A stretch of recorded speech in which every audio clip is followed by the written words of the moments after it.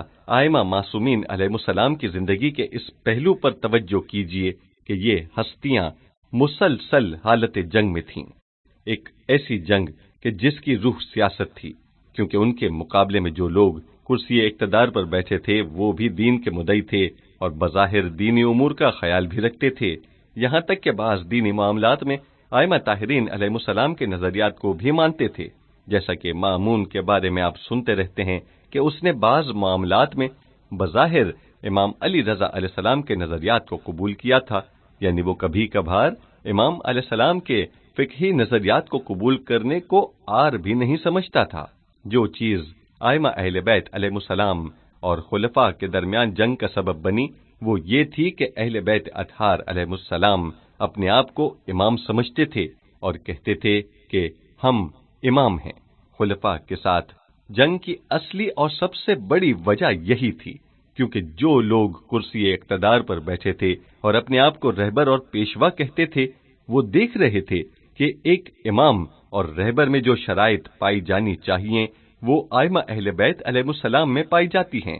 اور خود ان میں یہ شرائط موجود نہیں ہیں، لہذا وہ ائمہ اطہار کے وجود کو اپنے لیے خطرہ سمجھتے تھے اور ان سے لڑتے تھے، اور ائمہ طاہرین بھی ایک مضبوط چٹان کی مانند ان کے مقابلے میں کھڑے ہوتے تھے۔ ظاہری بات ہے کہ اس جنگ کے دوران اسلامی معارف، فقہی احکام اور اخلاقیات جن کی ائمہ معصومین ترویج کرتے تھے ان کا اپنا ایک اثر تھا۔ زیادہ سے زیادہ شاگردوں کی تربیت اور شیعوں کے آپس کے تعلقات کی وجہ سے روز بروز شیعیت پھیلتی چلی گئی۔ ائمہ اطہار نے ہی تشیع کو باقی رکھا ہے۔ آپ اس بات کو ذہن میں رکھیں کہ 250 سال تک حکومت جس نظریے کے خلاف رہی ہو اس کا تو کوئی اثر باقی نہیں رہنا چاہیے، بلکہ اسے تو سرے سے مٹ ہی جانا چاہیے۔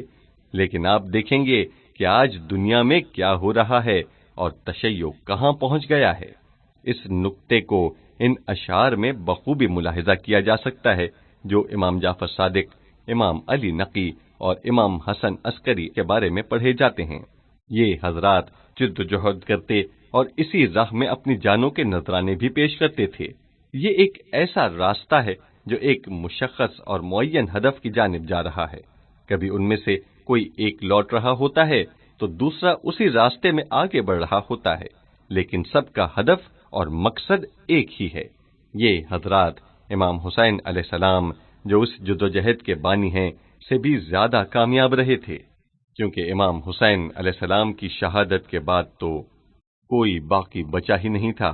لیکن آپ ملاحظہ کیجئے کہ امام علی نقی علیہ السلام کے دور میں پورا عالم اسلام آپ کی مٹھی میں تھا، یہاں تک کہ بنو عباس کو بھی بے بس ہونا پڑا اور انہیں یہ سمجھ میں نہیں آ رہا تھا کہ انہیں کیا کرنا چاہیے، لہذا آخر کار انہیں بھی شیعیت کی طرف ہی رجوع کرنا پڑا۔ بنو عباس کے ایک خلیفہ نے ایک تحریری فرمان جاری کیا کہ ائمہ اہل بیت کا نام خطبے میں لیا جائے اور بتایا جائے کہ اہل بیت حق پر ہیں۔ یہ تحریر تاریخ کی کتابوں میں موجود ہے، لیکن جب خلیفہ کے وزیر کو اس بات کا پتہ چلا تو وہ فوراً خلیفہ کے پاس پہنچ گیا اور اس سے کہا، یہ آپ کیا کر رہے ہیں؟ یہ کہنے کی جرت نہیں کر سکا کہ اہل بیت حق پر نہیں ہیں، بلکہ یہ کہا، اس وقت تبرستان اور دیگر علاقوں میں کچھ لوگوں نے اہل بیت کے نام پر قیام کر رکھا ہے، اگر تمہاری یہ بات ان لوگوں تک پہنچ جائے تو وہ لشکر بنا کر تمہاری جان کے پیچھے پڑ جائیں گے۔ خلیفہ نے جب دیکھا کہ یہ صحیح کہہ رہا ہے تو کہا حکم نامے کا اعلان نہ کیا جائے، یعنی یہ لوگ اپنی حکومت سے ڈرتے تھے، اگر عقیدہ قبول بھی کر لیتے تھے تو دنیا اور سلطنت کی محبت خود ان کے اور ان کے قلبی اعتقاد کے درمیان حائل ہو جاتی تھی۔ یہ کہ ان بزرگواروں نے انتہائی غریب الوطنی کے عالم میں زندگی گزاری ہے، حقیقت میں بھی ایسا ہی ہے، کیونکہ مدینہ سے دور، خاندان سے اور اپنے وطن سے دور، اور ان لوگوں حکمرانوں کے ساتھ ان تینوں امام یعنی امام محمد تقی علیہ السلام سے لے کر حضرت امام حسن عسکری علیہ السلام کی زندگیوں میں ایک اور نقطہ بھی پایا جاتا ہے، وہ یہ کہ جتنا ہم حضرت امام حسن عسکری علیہ السلام کی زندگی کے آخری حصے کی طرف آگے بڑھ رہے ہیں، ان بزرگواروں کی غربت میں اضافہ ہوتا ہوا دکھائی دیتا ہے، جبکہ امام محمد باقر علیہ السلام اور امام جعفر صادق علیہ السلام کے مقابلے میں ان تینوں اماموں کے دور میں تشیع کا دائرہ تقریباً 10 گنا وسیع ہو چکا تھا، اور یہ ایک عجیب بات ہے۔ شاید حکمرانوں کی طرف سے انہیں دباؤ میں رکھنے کی بنیادی وجہ بھی یہی تھی۔ حضرت امام علی رضا علیہ السلام کا ایران کی طرف سفر اور خراسان آمد بھی اس سلسلے کی کڑی تھی۔ شاید آپ سے جن چیزوں کا محاسبہ کیا گیا وہ یہی چیز تھی، کیونکہ اس سے پہلے شیعہ منتشر تھے اور ان کے آپس میں کوئی روابط اور تعلقات نہیں تھے، جس کی وجہ سے وہ نا امیدی کی زندگی گزار رہے تھے، اور خلفاء کی حکومت کا دائرہ کار ہر جگہ موجود تھا، جبکہ اس سے پہلے ہارون رشید کی فرعونی حکومت تھی۔ حضرت امام علی رضا علیہ السلام جب خراسان کی طرف تشریف لا رہے تھے تو جہاں جہاں سے آپ کا گزر ہوا وہاں آپ نے لوگوں کو علم، عظمت و بزرگی، صدق و نورانیت کے وہ جوہر دکھائے کہ انہوں نے اس سے پہلے کسی ایسی شخصیت کو دیکھا ہی نہ تھا، کیونکہ اس سے پہلے کتنے شیعہ ایسے ہوں گے جنہوں نے خراسان جا کر مدینہ میں امام جعفر صادق علیہ السلام سے ملاقات کی ہوگی، لیکن اس طویل سفر کے دوران لوگوں نے نزدیک سے امام علی رضا علیہ السلام کو دیکھا تو یہ ان کے لیے ایک عجیب بات تھی۔ یوں لگ رہا تھا جیسے وہ پیغمبر خدا کو دیکھ رہے ہوں۔ آپ کی وہ ہیبت اور روحانی عظمت، آپ کی عزت، اخلاق، آپ کا تقوی، آپ کی نورانیت، آپ کا وہ علم کہ جو چاہو پوچھو جواب حاضر ہے۔ خلاصہ یہ کہ لوگوں نے آج تک کسی ایسی شخصیت کو دیکھا ہی نہیں تھا جس نے لوگوں کے اندر ایک ولولہ پیدا کر دیا ہو۔ امام علی رضا علیہ السلام خراسان کے علاقے مرو پہنچ گئے، جو اس دور میں اسلامی حکومت کا مرکز تھا اور موجودہ ترکمانستان میں واقع ہے۔ اپنی آمد کے 1-2 سال کے بعد جب آپ کو شہید کر دیا گیا تو آپ کی شہادت سے لوگوں کے دل داغدار ہوئے۔ جہاں امام علیہ السلام کی تشریف آوری سے لوگوں کو نادیدہ چیزوں کو دیکھنے اور ناشنیدہ باتوں کو سننے کا موقع ملا، وہاں آپ کی مظلومانہ شہادت نے بھی لوگوں کے دلوں پر عجیب قسم کے اثرات مرتب کیے۔ حقیقت میں دیکھا جائے تو ایسا نہیں تھا کہ اس پورے فضا پر تشیع کا رنگ چھا گیا ہو اور سب کے سب لوگ شیعہ ہو گئے تھے، نہیں، بلکہ یہ سب اہل بیت علیہم السلام کے چاہنے والے بن گئے تھے۔ بس ایک ایسے ماحول میں شیعہ پھیلے ہوئے اپنے کاموں میں مصروف تھے۔ آپ ملاحظہ کیجئے کہ اسی دوران قم میں اشعری نمودار ہو جاتے ہیں۔ یہ یہاں کیوں آئے؟ یہ تو عرب ہیں۔ یہ لوگ اچانک قم پہنچے اور انہوں نے علم حدیث اور معارف اسلامی کا درس سے تدریس شروع کر دیا اور قم کو اپنا مرکز بنا لیا۔ اسی طرح شہر رے میں بھی شیخ یعقوب کلینی جیسے لوگ پیدا ہو جاتے ہیں۔ ابو جعفر محمد بن یعقوب کلینی رازی المعروف شیخ کلینی، جو اصول کافی کے مؤلف ہیں، انہوں نے 3 صدی ہجری کے دوسرے اور 4 صدی ہجری کے پہلے حصے میں زندگی گزاری ہے اور 329 ہجری میں وفات پا گئے۔ اس کے بعد بھی یہ تحریک یوں ہی جاری رہی۔ آپ دیکھیے کہ شیخ صدوق ہرات اور خراسان اور دیگر مقامات تک چلے گئے تاکہ شیعہ احادیث کو جمع کر سکیں۔ ابو جعفر محمد بن علی بن بابو یا قمی المعروف شیخ صدوق کا شمار 4 صدی ہجری کے معروف شیعہ فقہا میں ہوتا ہے۔ آپ 306 ہجری کو قم میں پیدا ہوئے۔ مکتب تشیع کی کتب اربعہ میں سے دوسری کتاب من لا یحذر الفقیہ آپ ہی کی تالیف ہے۔ اس عظیم الشان عالی قدر فقیہ نے 382 ہجری کو شہر رے میں وفات پائی۔ یہ انتہائی اہم بات ہے کہ شیعہ محدثین خراسان میں کیا کر رہے تھے۔ اسی طرح شیعہ محدثین کا سمرقند میں کیا کام تھا؟ سمرقند میں کون ہیں؟ شیخ عیاشی سمرقندی۔ محمد بن مسعود عیاشی سمرقندی کا شمار 3 صدی ہجری کے اواخر اور 4 صدی ہجری کے ابتدائی حصے کے شیعہ علماء اور مفسرین میں ہوتا ہے۔ یہ اسی شہر میں رہتے تھے، اسی لیے تو کہا گیا ہے ان کا گھر شیعہ حضرات، علماء اور دانشوروں کا محل اجتماع تھا۔ رجال النجاشی صفحہ 372۔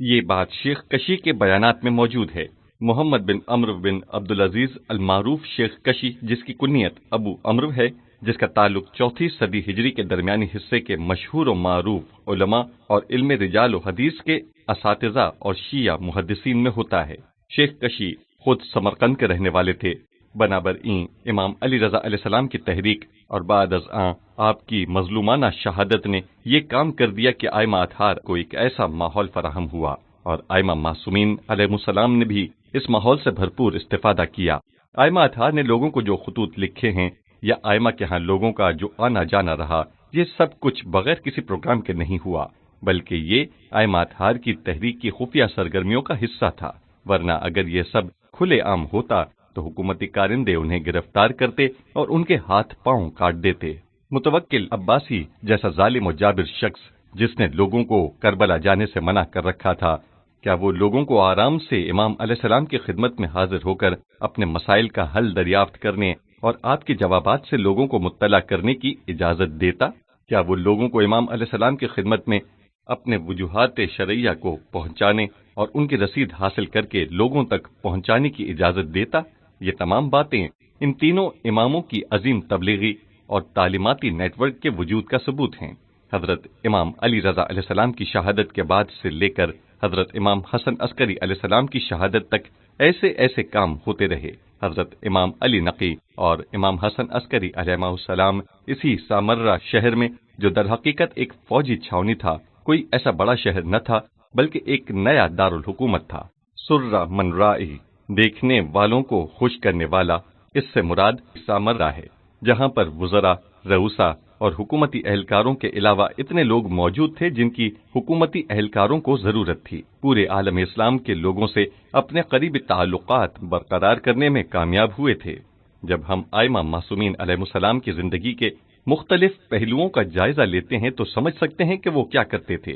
وہ صرف نماز روزہ کے مسائل بیان کرنے اور طہارت اور نجاسات کے حوالے سے سوالات کا جواب دینے پر اکتفا نہیں کرتے تھے، بلکہ وہ اپنے آپ کو لفظ امام کا اصلی مصداق سمجھتے ہوئے لوگوں کے ساتھ گفتگو کیا کرتے تھے۔ میری نظر میں دوسرے پہلوؤں کے ساتھ ساتھ یہ پہلو زیادہ توجہ کا حامل ہے۔ آپ دیکھیے کہ حضرت امام علی نقی علیہ السلام کو مدینہ سے سامرہ بلا کر جوانی ہی میں، یعنی 42 سال کی عمر میں شہید کر دیا جاتا ہے۔ اسی طرح امام حسن عسکری علیہ السلام 28 سال کی عمر میں شہید کر دیے جاتے ہیں۔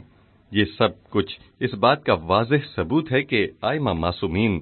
اور ان کے پیروکاروں اور شیعوں کی تنظیمی سرگرمیاں پوری تاریخ میں جاری و ساری رہی ہیں۔ یہی وجہ ہے کہ حکومتی اہلکار ہمیشہ چوکس رہتے تھے، لیکن اس کے باوجود ائمہ اطہار اپنے مقصد میں کامیاب رہے ہیں، یعنی وہ اپنی تمام تر مظلومیت کے باوجود عظمت کے مالک رہے۔ کسی بھی زمانے میں شیعوں کے تعلقات اور پورے عالم اسلام میں شیعہ تنظیم ان تینوں اماموں کے زمانے کی طرح نہیں پھیلی۔ وکلا اور نوابوں کی موجودگی اور وہ داستانیں جو حضرت امام علی نقی اور امام حسن عسکری علیہ السلام کے حوالے سے بیان کی جاتی ہیں، مثلا یہ کہ جب کوئی شخص پیسے لے کر آیا تو امام نے معین کر دیا کہ انہیں کیا کرنا چاہیے، وہ بھی اس بات پر دلالت کرتی ہیں۔ یعنی سامرہ میں ان دونوں اماموں، امام علی نقی اور امام حسن عسکری علیہ السلام، محکوم ہونے کے باوجود اور اسی طرح ان سے پہلے امام محمد تقی اور امام علی رضا علیہ السلام کے بھی لوگوں کے ساتھ گہرے تعلقات موجود تھے،